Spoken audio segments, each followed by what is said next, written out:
റൈസാണ്. അപ്പോൾ നമുക്കിന്ന് അതിന് വേണ്ട ഇൻഗ്രീഡിയൻസ് ആണ്: ഒരു നാരങ്ങ, 2 ചെറിയ സവാള, 3 ഉണക്കമുളക്, 3 പച്ചമുളക്, കുറച്ച് കറിവേപ്പില, കുറച്ച് മല്ലിയില. ഇതെല്ലാം മാറ്റി വെച്ചതിന് ശേഷം നൈസ് പൊന്നിയരി എന്ന് പറയുന്ന ഒരു പച്ചരി കിട്ടും, നൈസായിട്ടുള്ള. അപ്പോൾ നമ്മൾ 1 ഗ്ലാസ് അരിക്ക് 2 ഗ്ലാസ് വെള്ളം ഒഴിച്ച് 1 വിസിൽ വരുന്നിടം വരെ വെച്ച് വേവിച്ചെടുത്ത്, ഇപ്പോൾ അതിൻ്റെ 1 ഗ്ലാസ് അരിയാണ് നമ്മൾ എടുത്തിട്ടുള്ളത്.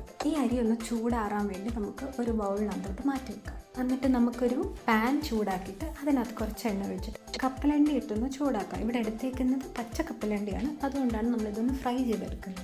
പിന്നെ നമ്മൾ വേറെ ഒരു പാൻ ചൂടാക്കിയതിന് ശേഷം അതിനകത്ത് ഒരു 3-4 ടീസ്പൂൺ വെളിച്ചെണ്ണ ഒഴിച്ച് കൊടുക്കണം. എന്നിട്ട് അതിനകത്ത് കുറച്ച് കടുകിട്ട് പിന്നെ 3 ഉണക്കമുളക് പൊട്ടിച്ചിട്ട് പിന്നെ നമ്മൾ ആ മാറ്റി വെച്ച സവാള, പിന്നെ മുളക്, ഇത് കറിവേപ്പില എല്ലാം കൂടി ഇട്ടൊന്ന് നമുക്ക് വഴറ്റിയെടുക്കണം.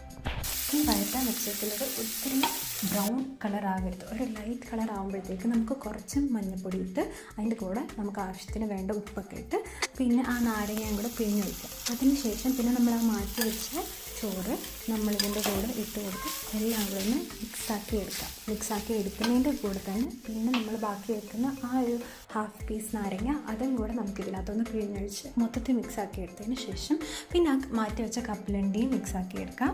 പിന്നെ അവസാനം നമുക്ക് അതിൻ്റെ മുകളിൽ മല്ലിയിലയും കൂടെ ഇട്ട് വരുമ്പോഴത്തേക്ക് അത് സെറ്റാവും. ഇങ്ങനെയാണ് നമുക്കൊരു ബാംഗ്ലൂർ സ്റ്റൈൽ ലെമൺ റൈസ് ഉണ്ടാക്കാൻ പറ്റുന്നത്. സോ ഇനിയും വീഡിയോസ് അപ്ലോഡ് ചെയ്യുന്നതായിരിക്കും. നിങ്ങൾ സപ്പോർട്ട് ചെയ്യണം. Thank you.